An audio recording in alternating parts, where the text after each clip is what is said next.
So, yeah, part of that. All right, so the stream just completely ended. So now I'm just premiering I'm just gonna have the rest of the stream going on right now. This is I think Film Junkie Live is just gonna go to Film Junkie Not Live. Now I'm just saying I don't know what's going on. I'm trying to put out some like quality stuff, and for some reason YouTube just wants to just suck, and apparently everything just went off. I don't know. But I think the best option is it's still live. It's still live on Twitter. So YouTube is just not liking me right now. Simple as that. I'm going to continue on. I'm not starting over. So that's all. And I'll just premiere the rest of this. To make a note at like 30 something minutes and 31 minutes maybe. And we're just going to do that. This is, I don't get it. I don't get what's going on with YouTube. YouTube's not working. I could see the Twitter feed is perfectly fine. So I don't know what's going on with YouTube. But like I said, this is part of the reason why for Wednesday's show now, it's not going to be live. It's not going to be live. I'm just going to have a recorded show. Not to mention, the craziness of just like doing so many live streams and everything like that. I think I've gotten to a point now where I'm just, might as well just record it and just upload it, premiere it, and then people can still do the live chat thing. I'll interact and whatever, which I'm going to have to do tonight apparently, because it's just absolutely ridiculous. I don't know what's going on. I don't know what's going on with all this. So fuck YouTube right now, whatever. But all right, let's go ahead and just start diving into things. Diving into things right here. Let's see. All right, so I think what are we doing? Okay. Well, we could dive into certain things. Just showing, okay, so we have, let's see. We got some more behind the scenes stuff, of course. Let's start talking about that. I think that's pretty much it. All right. So, yes. So right off the bat, we did hear that, yes. Michael Rosenbaum voices the Raptor guard in Superman. So if you caught that, you could definitely see that and hear that. Superman has an A- cinema score, which is pretty damn decent, pretty good. When it comes to all that, we got some more images right here. There's Gunn talking to Rachel Brosnahan when they're on the Daily Planet set. So that's cool. And then we got Gunn right there with Kat. And this is when she's actually talking to Lois and everything. So, Miss Kat Grant, Miss Bouncy Kat Grant right there. And then we have James Gunn also posting numerous things as well. So James Gunn, of course, has been thanking a lot of everybody. And then there's like so many more like different kind of crypto videos. So we had this crypto video right here. Crypto sleeping and then falling and then floating and snoring. And James Gunn said, "How I feel after World Press Tour. Thank you to everyone I've been able to spend time with. Superman is playing in theaters." Like it. Okay. And then David Cornsweet. I mean, again, this is what it's all about, folks. It's not all about stupid internet squabbles and everything and a bunch of grown adults being so upset about versions of Superman, whether it's James Gunn or Zack Snyder. No, it's about this right here. We got David Cornsweet right here. He visited Buddy Strong Academy, a nonprofit training facility that's accessible and inclusive to disabled individuals. Go see Superman, blah, blah, blah. So here we go. So, he's visiting people right here, and this is just great. Oh my. Okay, I just realized I have the wrong thing up. Jesus Christ. Oh my. I'm David. David, great to meet you. Hi. What's your name? So good. I should mute that. With some Superman fans, some pictures. They were on the set, of course. He was on the set, and that's a good picture right there. Come on. That's what it's all about. That's what it's all about. It's all about right there. Yeah, and then, of course, we have more from when they were shooting in the Arctic. We got Antarctica. We got all of them right here. Taking pictures with the dogs. Some more behind the scenes images. More behind the scenes images right here. So Donald Trump in the White House decided, hey, we're gonna put our chief commander-in-chief's head on the Superman poster, and we're gonna tweet it out because this administration, they aren't they aren't lagging when it comes to social media. That's for damn sure. They realize the importance, and people love it. People love it, especially people who love him. And there you go. I mean, obviously they did change. They did change. Obviously the S, you could tell it's not the normal S. The symbol of hope, truth, justice, and the American way. Superman Trump. That's right. I'm gonna fly. That's what I do. Wow. Hey, why not? Of course they're gonna do something like that. Then there was a report. I saw people passing around a report that James Gunn is suing them for doing that. Bullshit. Okay. Anytime you hear certain things, we're like, oh, we're suing the Trump administration for this or for that.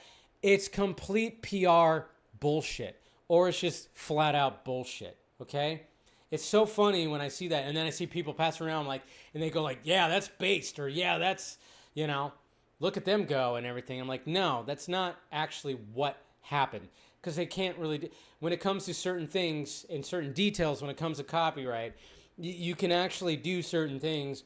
If you change the original image and you do this, that, and you do, yeah, it looks good at a PR because they're trying to score brownie points on the other side who hate Trump, but that's just for that. It's just a headline. And then anytime you hear about them using music and somebody is suing, you always hear the headline, but you never hear the follow-up. Did it actually go through? Did anything? No.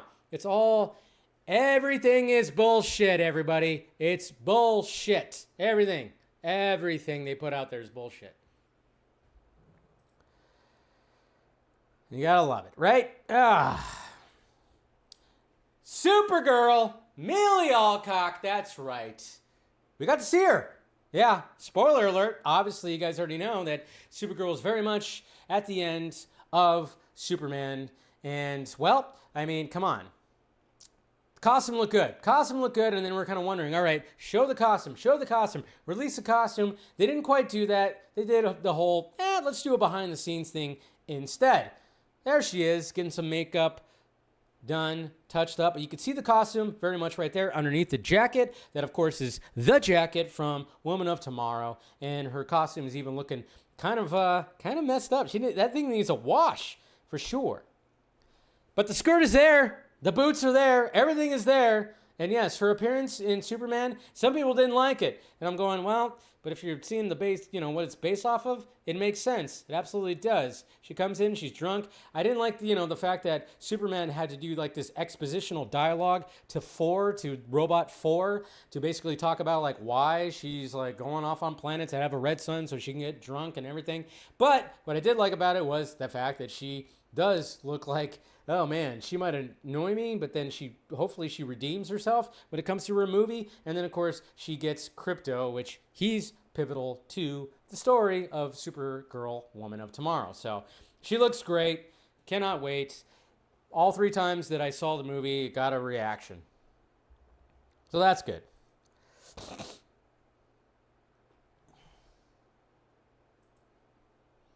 And then we got meet M. Murphy W., who performed the motion capture for Krypto the dog. That's right. It wasn't Sean Gunn this time. That's who actually was doing the mocap for Krypto. Now that's got to be interesting. I kind of wondering what was yeah. Let me see the behind the scenes of that. I want to see the behind the scenes of that mocap stuff.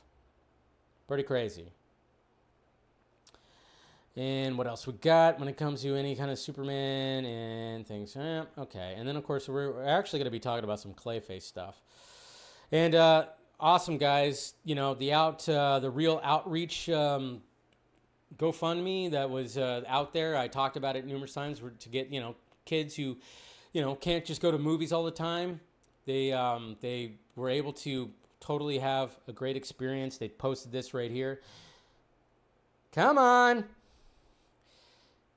What an amazing experience. Superman gave us some hope. Thanks again to Warner Brothers for the posters and James Gunn for helping us get here and providing such an incredible movie. So there's some pictures right there. Awesome stuff. Y'all got to see it. Again, it's what it's about. It's what it's about. It's not about how you feel as a grown adult, a privileged grown adult, that, about how you feel about Superman, for God's sakes. For God's sakes.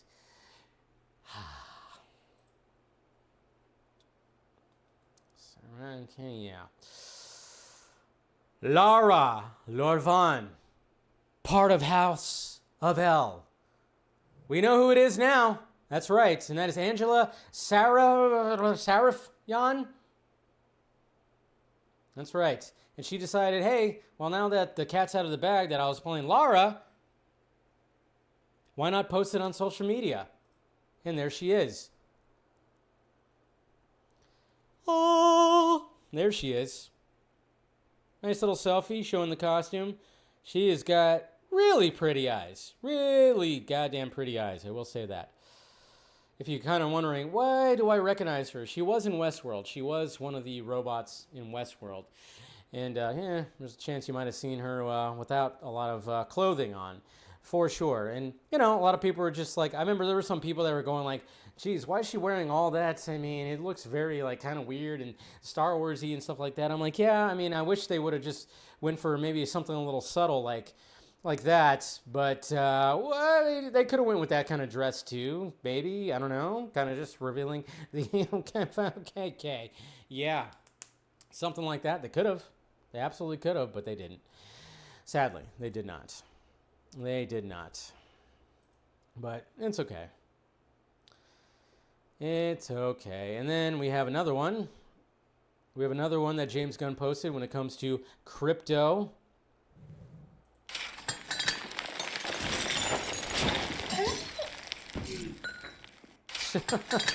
Is that 4? Who is that? She's like, what the F? It almost seems like, did you just catch us?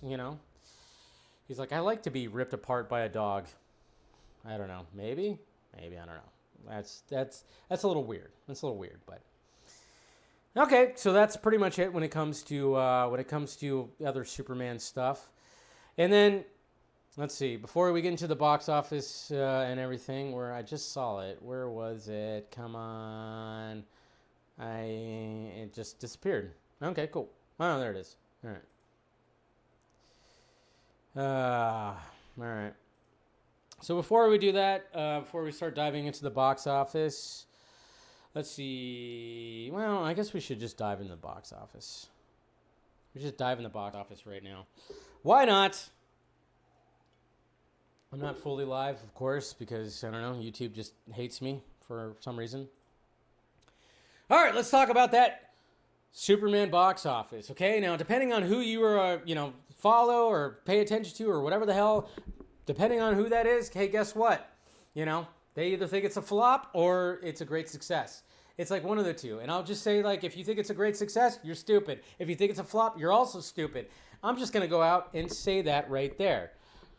Fix that, Let's go ahead and fix that. Because it's, there's a lot more to it when it comes to all this. Yes, it's not a spectacular box office opening, okay? But it's also not a flop. It's not Madam Web. It's not Craven. It's not any of those. So it's not any of those. And, of course, you're just going to have people going back and forth when we talk about box office when it comes to Superman. And naturally, let's look at the numbers right here. International is lagging, which is very interesting.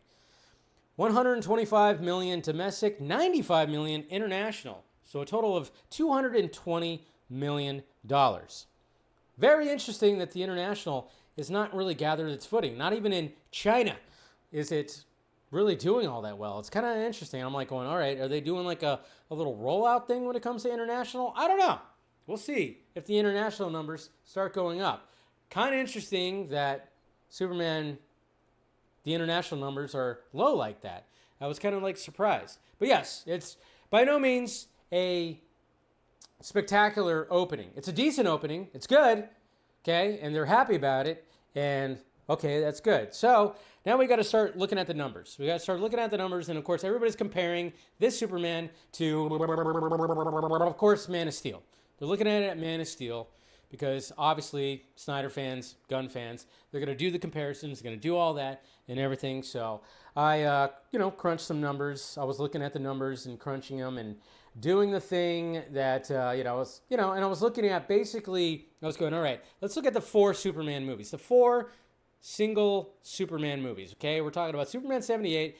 I'm not going to talk about the sequels, just felt like I didn't need to. Let's talk about the first Superman. Let's talk about Superman Returns. Let's talk about Man of Steel. And then, of course, comparing that because, we had to do the comparison thing, even though what do they say? Comparison is a thief of joy. But a lot of people just don't have joy in their lives and they have to do this. I don't know what it is. It's all pretty crazy, but it's all messy and it's never going to be legit. It's all it's crazy because, just like Rotten Tomatoes, everybody claims that, who cares about box office? Who cares about box office? Who cares about box office? Okay? And you Snyder fans, who cares about box office, right? Even Zach said at one point that, hey, yeah, who cares about box office? It got made.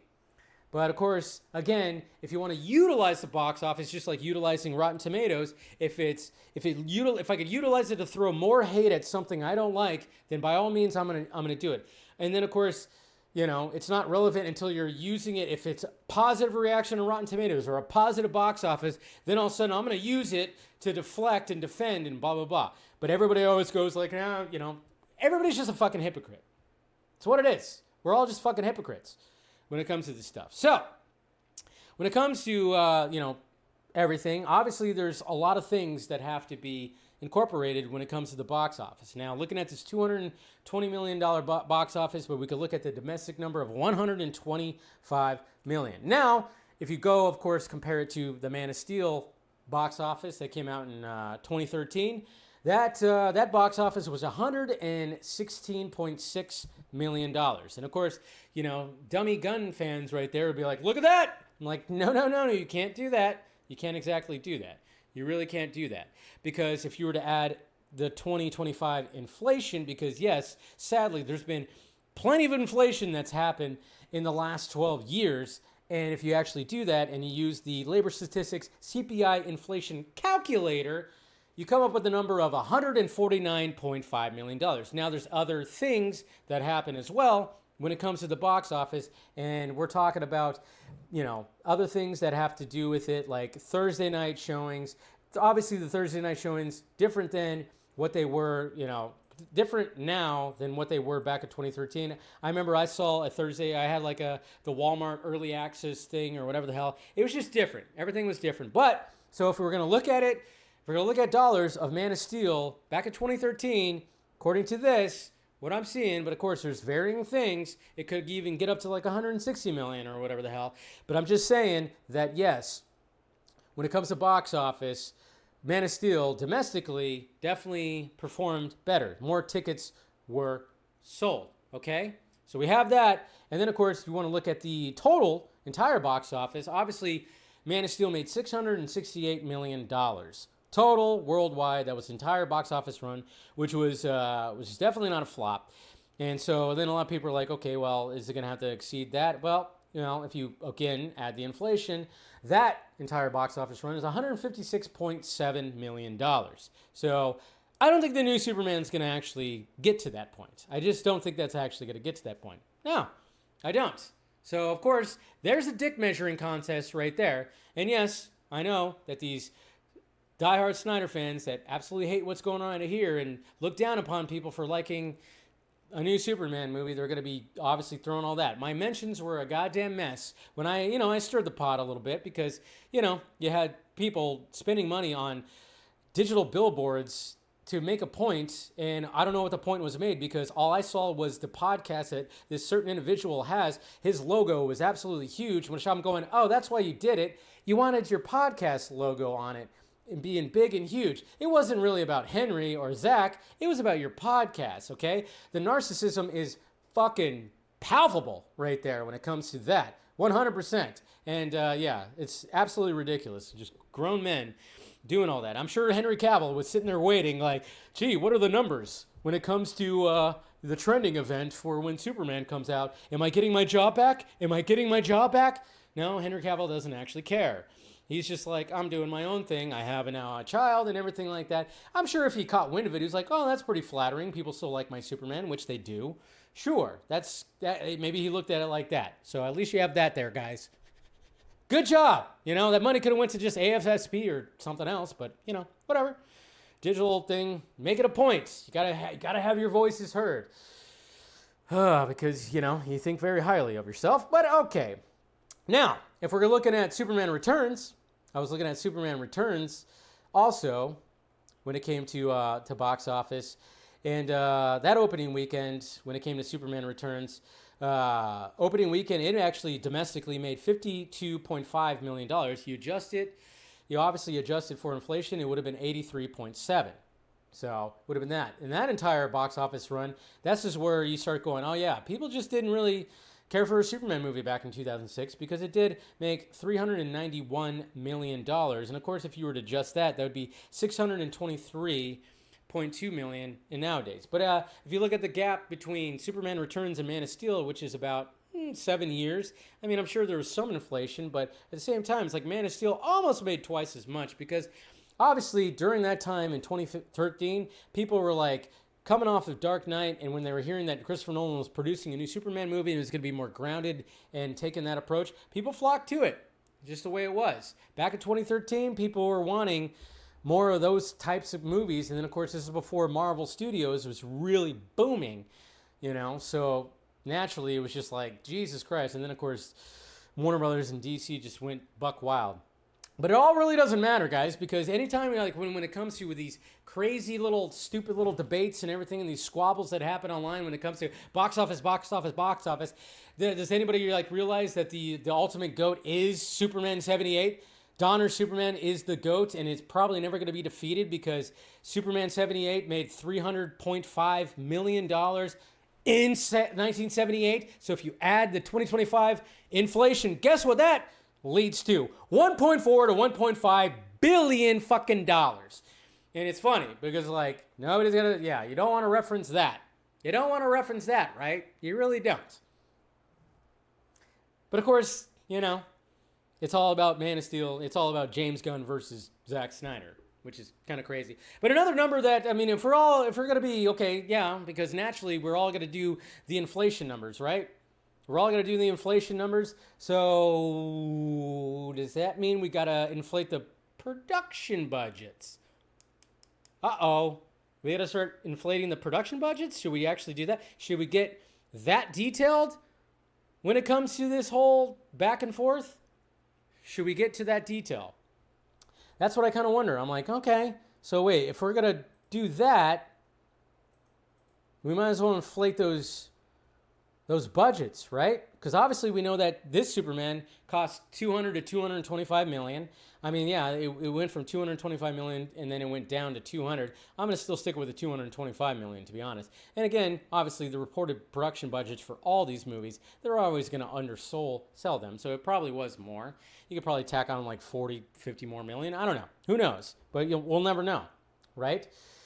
So when it comes to all that, we'll just never know. So now, we could just add the 2025 inflation to the production budget. So if you want to do that to Superman 78, it was a $55 million production budget, which of course got inflated because it was the first fucking movie. So if you were to apply that, to today, it would be probably about 270 to 280, maybe 283 million, if it was talking about in numbers. But it's still $1.4 billion, $1.5 billion. So it still would have been an absolute success. Now, when it comes to Superman Returns, that's where it's really bad because that was a $270 million budget back in 2006. So if you were to take that and put it with 2025 numbers, 430.3. Oh my God, that's not good. That's really not that good, when it comes to that. According to all this, okay, now we get to Man of Steel. A $225 million budget. Now, if you were to take that and to the 2025 inflation, that's $288.5 million. So naturally, if you add that and you do all the math when it comes to like, okay, you know, you do the math of like, you times that by 3, right? And that's like, it gets to like It still makes a profit, though. It does. Still makes a profit, and you could start kind of looking at stuff like that. Still would make a profit for sure, because of like, if it, in 2025 numbers, the entire box office run for Man of Steel, what was it again? Let's see. Where did I have it? I had it listed right here. Yeah, it would have been 856.7. Okay. Now, if we take that 285, so if we take that, let me do that math again, times 3, that would have been 864. So it would have been just shot. So if you really want to crunch those numbers and really want to add the inflation to all of it, that's where things are going to start falling flat a little bit. Because if you have Man of Steel entire box office run being 856, and then if you times the 288 million by 3, it'd be 864. But at the same time, it's like we're not going to like sit there and do that, because tickets sold. I mean, that's the thing. The tickets sold when Man of Steel came out. Way more tickets. More tickets were sold than for this movie right here. Okay? You could do that. But then, of course, it gets sloppy.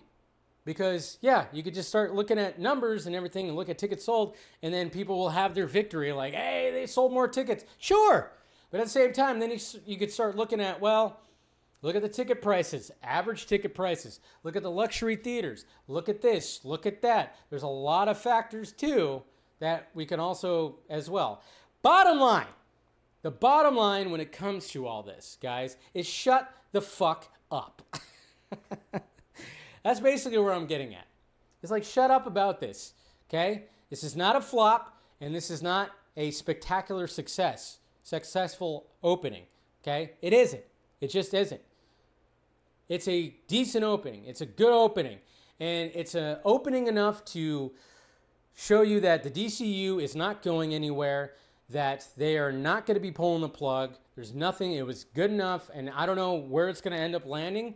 I think it will cross $500 million, but it might not go too much farther than that. I don't know. I guess we'll see what happens. Going to be interesting to see the box office drop next weekend and everything when it comes to all this, and that's really going to like show some things. But at the same time, yeah, who knows what's going to happen? And like I said, this genre is struggling. It's definitely struggling. But, this new Superman movie seems to have a lot better word of mouth, of course, online. It's just being praised like crazy. Obviously, you can look at the Rotten Tomatoes stuff, and don't, fuck Rotten Tomatoes. Yeah, but if it was like a Rotten Tomato and the audience wasn't liking it all that much, guess what? You would be utilizing that as ammo to throw to the other side. Okay? Let's not be hypocrites, all right? Let's not be hypocrites. It is an analytic that you could look at. Yeah, it's a flawed analytic, but at the same time, it's still an analytic that could be utilized and looked at when it comes to all this. And the plug is not going to be pulled. The plug is not going to be pulled when it comes to the DCU and when it comes to more Superman. This Superman is here to stay. David Cornsweat's here to stay. James Gunn is here to stay. Okay? It's just what's happening. It's just what's happening, even with this. Okay? And they're looking at it like, okay. And the thing that we don't want, and again, what we were fighting for when it came to the Snyder Cut movement, is the fact that, yeah, we don't want this movie to just like, if it doesn't perform the way they don't, which I'm sure they wanted it to perform way better, because I was thinking, okay, 300 million, if it got to 300 million, they're going to be totally satisfied with that. The fact that it's only 220, yeah, they're probably going, that's not quite where we wanted it. But at the same time, keeping that budget fairly low. And hopefully James Gunn and Peter Safran have worked out those, worked that out where they don't have to like be spending a ton on these movies. That they looking at it like, okay, this is an investment. We like this, because if they start pulling the plug and start, switching things up and changing things up because they start reacting, that's how they got in trouble the first time. We don't want that. We definitely don't want that. So that's the way I'm looking at it. And guys, all the other movies still exist. Doesn't matter what the box offices are when it comes to all this. Superman 78 exists, and the sequels. Superman Returns exists, if you want that. Man of Steel still exists, and now this one exists. There's a Superman for everyone now, okay? If you want to spend your time in doing the comparison thing, like I said, it's the thief of joy. If that brings you joy, you might want to, seek help for sure, but hey, That's all I can really say about that. Fucking box office talk. Box office.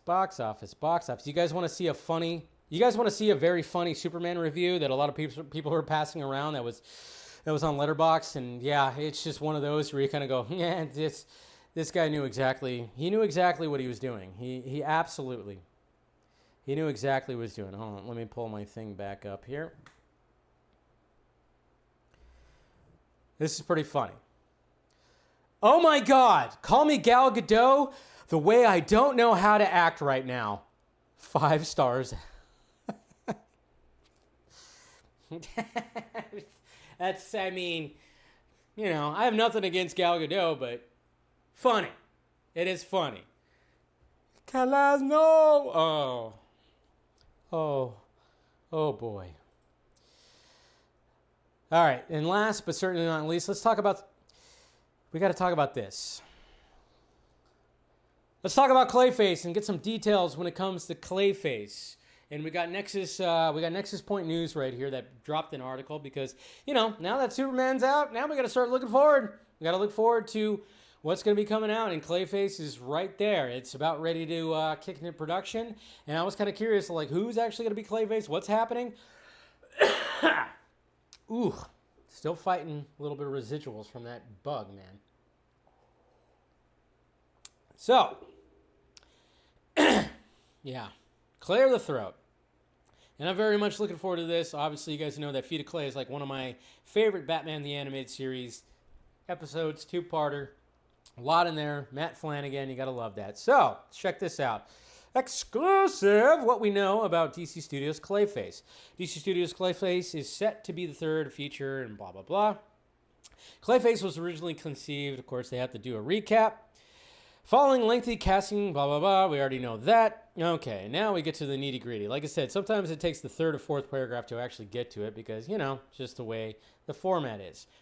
Sources tell Nexus Point News that Hagen, that's right, it's Matt Hagen, amalgamation of Matt Hagen with Basil Carlo's backstory. So basically what Feet of Clay was. Hagen is a handsome, up-and-coming actor who's attacked and disfigured. Originally from Gotham, he moves to Hollywood to escape his troubled past and begin a career as an actor. With his disfigurement, his career and outlet as actor is ruined and is eventually transformed into the shape-shifting monster. In the comics, Hagen debuted, of course, and they talk about that backstory. We talked about that on DC Fanimated, and they talk about all that. So, and it even says of Bill Finger, Carlo was a disgraced actor who donned a costume of a character who betrayed, known as Clayface, and sought to murder the crew and cast. Yeah, he actually had all that and everything. So, Hagen's love interest and co-star in the film is a scientist, Dr. Caitlin Bates, an original character created for the film. Bates is the CEO of a biotech startup seeking to create cutting-edge medicine and medical technology. Bates sees Hagen as a way to grow her company and cure his condition. Throughout the process, she falls in love with him, the Florence Nightingale effect. While falls in love with him, with her fiancé, John grows suspicious of their relationship. John is a detective and committed to Caitlin and his job. The antagonist of the film is set to be a crime boss who, like Caitlin and John is another character, just another original character. So they're really not going for actual killer. They're not going to do Daggett, right? Not going to do him, who was in Feet of Clay. At the moment, the film is not set to feature any recognizable DC characters and primarily consists of original characters in this character-driven horror movie. So that's what's weird. They're not going to be using, Daggett, or they're not going to be using, the GCPD. I would love to see, the GCPD at least in there. I mean, I was kind of hoping for that. So a little disappointing, also a little exciting to get those details, but a little disappointing because I would like to have, show GCPD. Introduce Bullock. You can even introduce Commissioner Gordon for all, why not? Maybe even Montoya. I don't know. So I'm a little disappointed in that, but hey, that's what they have with their exclusive. Maybe that'll change. Maybe it's not entirely accurate. We'll see what happens. All right. That's enough DC talk. That is enough DC talk. All right.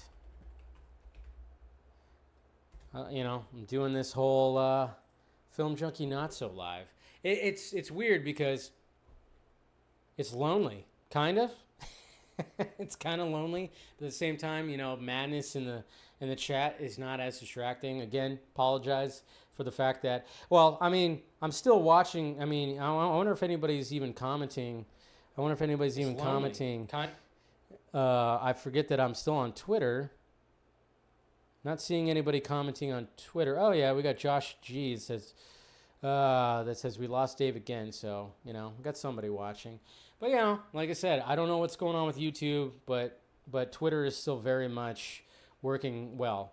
So we got Tom Holland, who is talking a little bit, some details, a little bit of updates when it comes to Spider-Man Brand New Day. Not too much here, but hey, it's something. They're gearing up to actually go into production in like the next few weeks, I think. I think it's happening in August, if I'm not mistaken. But here we go right here. Tom Holland, according to Flip Your Wig, Tom Holland says Spider-Man Brand New Day will focus on shooting in real locations and using old school filmmaking. We were really restricted with what we could do in the last movie because of COVID. Now we're really going to lean into the old school filmmaking and shoot in real locations. We're going to use the street of Glasgow for this massive set piece that we are putting together. Massive set piece. So, but I'm hoping that it's going to be still street level. Tom, can we get a little street level? Can you start talking about street level? Are we going to have that, or is it going to be another freaking multiverse story? I don't know. I guess we'll find out. But kind of almost sounding like maybe it'll be a mixture of both. Who knows? But that's your update from Mr. Tom Holland himself about Spider-Man No Way Home. No Way Home, brand new home. Come on. Now let's talk about the entire box office, of course. Now we talked about Superman's box office. Obviously, that was the champion over the weekend. But yes, we still have a whole other, see what other movies are doing. And here we go. Obviously, Superman took the top spot with 125 million, but we got Jurassic World Rebirth. It saw a 56.2% drop from last weekend, but it already has crossed $500 million in just 2 weeks. That's right. Those international numbers are actually doing pretty good. So yeah, $532.7 million right there. And that actually makes Scarlett Johansson the most profitable actor. That's right. The patriarchy does not succumb to it succumbs to, I guess, Scarlett Johansson. How are people going to spin that one? F1 came in number 3. It sits at 393.4. I don't think that movie's really making a profit because apparently it costs a lot, but Apple can afford it. How to Train Your Dragon is definitely making some profits, because I think it was only cost like $150 million to make. It sits at 561.6. And then we got Elio, which barely has crossed $100 million with well, not barely, I guess it's well into it a little bit, 117.6, but still the worst Pixar movie. And then, you got Lilo and Stitch, which is almost there. Lilo and Stitch, I think a lot of us called this is going to be the first $1 billion movie. It's at $994.9 million, so it definitely is going to make it. They're already planning on shooting the sequel, I think, next year. 28 years later is at 138. Hopefully they don't pull the plug on more of those or anything like that. But yeah, there's your box office right there. And like I said, it's going to be interesting to see Superman's drop to next week. It's going to be very interesting. Okay, now. Let's talk about some of the reaction. Let me pull this up here. I should have had it more ready. Because we have the reaction from, and this is why I want to emphasize this. I wanted to emphasize. I really did want to emphasize this, okay? Because one of the big things that we were worried about when it came to what the reception is going to be with Superman and everything and this whole DC universe, what if it actually does, if it doesn't quite make the numbers that they wanted to make, are they going to freak out and start doing some shit again? Well, I don't think that's going to happen. I think they've learned their lesson. I think this regime is really going to be, because like I said, the box office, not spectacular, but also not a flop, not that, but nothing like too spectacular where, you might go, uh-oh. But right here, we're already going to see, we already have statements from people at Warner Brothers. And we have, first off, we have Jeff Goldstein, Warner Brothers president of distribution on, the performance of Superman. What we always hoped to achieve with Superman was to regain the trust of DC fans, and they have, in fact, enthusiastically embraced our first venture into a new and exciting universe. So happy right there. So at least he's talking about being happy. Now let's get over to Zazzy Pantalones. See if I can find it here. Let's see. Yep, right here. And I can even pull this up. I mean, it's a whole big thing right here. It definitely is a whole big thing, but here's a little clip from good old Zazzy Pants. 3 years ago, I hired James Gunn and Peter Safran to reimagine and unify the creative direction of DC under one leadership team by breathing new life and excitement into one of the most iconic storytelling franchises in the world. James and Peter's commitment to honoring the legacy of the DC Universe while forging something new and enthralling is inspired. I remember my first meeting with James 3 years ago. We spoke about growing up in Missouri and how the characters of the DC Universe weren't just stories to him, they were like his family. His personal bond with these DC heroes was powerful, and I knew then that James was the right person to bring them to life. His love for the DC world runs deep, and it shines in every frame of his work. Laying it on a little thick here, Zazzy Pants. This weekend, we watched Superman soar as James Gunn's passion and vision came to life on the big screen. Superman is just the first step. Over the next year alone, DC Studios will introduce the films Supergirl and Clayface in theaters and the series Lanterns on HBO Max, all part of a bold 10-year plan. The DC vision is clear, the momentum is real, and I couldn't be more excited for what's ahead. So Zazzy Pants is excited. Of course, laying it on real thick. I mean, I'm sure you have some issues.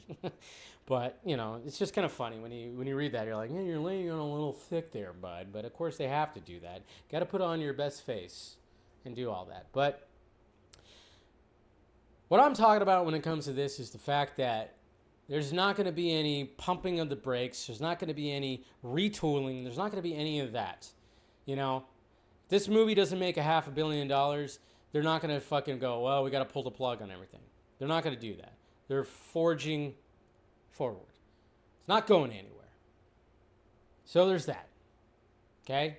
And I'm looking forward to what else has to come. I enjoyed Superman. I enjoyed it. Okay? I didn't love it, but I liked it. And it was enjoyable. And I'm curious to see where things move forward when it comes to this universe. Simple as that. Okay. Now let's go to questions since, I have to. Still have to. Still got to do the questions. All right. Sounds like my brother's playing some video games. All right, let's start off with Lane. Yo, Dave, did you watch Sandman Season 2? I didn't even know that it came out. I should. I just finished the first part, and it's been amazing continuation. The amount of care and respect for the characters clearly shows in every frame and dialogue. It's a shame this will be the last season we'll be seeing. Yeah, the first season was really good, so looking forward to the second one.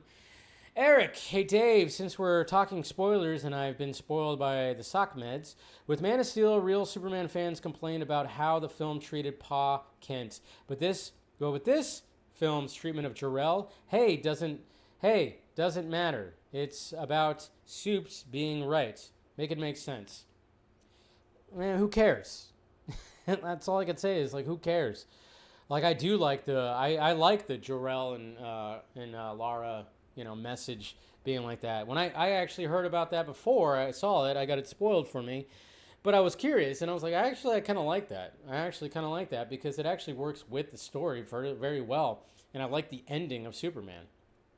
Cooper Knox, do you think unresolved issue of Jor-El and Lar-El's message is going to be a major plot point for overall story James Gunn has planned in store for the DCU? I think so. I think it's going to play into Supergirl a little bit. I think it definitely does. It definitely does. Adrian Woodbanks, Superman is a meh However, David is amazing as the new Man of Steel, as good as Henry, gotta say. The kaiju fight was awesome. Other than that, it's just entertaining. I'm excited to see more, but not run by Gunn. I wish it was directed by anyone else. What do you think, Dave? Well, I've already given my thoughts many times already. Darkness Under the Wind. Dave, question 1. We see Lex get arrested and told he's being sent to Belle Reve. So which of the following do you think happens? Lex gets recruited by Waller and pays for his crimes, vowing to never mess with Superman again, but still holds hatred for him, but plans again when Lex breaks out of Belle Reve with Cersei to form the Legion of Doom with her and other villains for the first Justice League movie. That actually sounds... I think you're onto something there, to be honest there, Darkness. Question 2, do you think when we get to the Authority, it takes place right after Superman showing us that happened to the what happened to the engineer? If that happens, yeah. I mean, I'm sure they would definitely have to. Question 3, is it possible Superman fights the Authority even more when he finds out Engineer inevitably joins them wanting to protect her? I mean, I haven't read that book, but I'm sure maybe they'll base it off of that. Question 4, the guy welcoming Metamorpho into the Justice Game. Do you think he'll make a small appearance in Peacemaker 2? That's a good question. I mean, yeah, that could happen. It definitely could happen. Jaman, hey Dave, I just saw Christopher Nolan's The Odyssey trailer while I was watching Superman, and I knew it was going to be epic because I watched the original Odyssey back when I was in high school while taking English class. Yeah, it's definitely going to be epic. And I remember watching that too. I don't really remember it all that much. Joshua G, I hope we see more of the Daily Planet Clue in the sequels. Yeah, they were unutilized. And then we got the Snyder Cult exposed. Who'da should have won Love Island. Okay. So there you go, guys. That's the show. Part of the show. I'm probably going to premiere this, but I'm going to have to cut some of it out for sure. But yeah, apologize again for, I don't know what's happening with YouTube, but anybody's watching on Twitter, hey, thank you for sticking around. I don't know why, with YouTube, it just decided to shit the bed, but I'm going to go ahead and cut this at about the, 31-minute mark, export it, and then I'm going to just premiere it, and then I guess in an hour and so. But always fun, guys. Always definitely fun. And subscribe to the channel. Hopefully you guys stuck around when it came to this, and at least watching this, or, watching it later or whatever. Like I said, I don't know. This is part of the reason why for Wednesday shows. I'm going to do it again this Wednesday. I filmed Junkee Not So Live, and I'm going to premiere it. Hopefully I should premiere it at 6 o'clock, and I'll be in the chat interacting with you guys. But subscribe, do all the things, please, and hopefully, smooth sailing from here when it comes to other streams and whatnot. All right, guys. Love you. Thank you for being patient, and I'll talk to you later.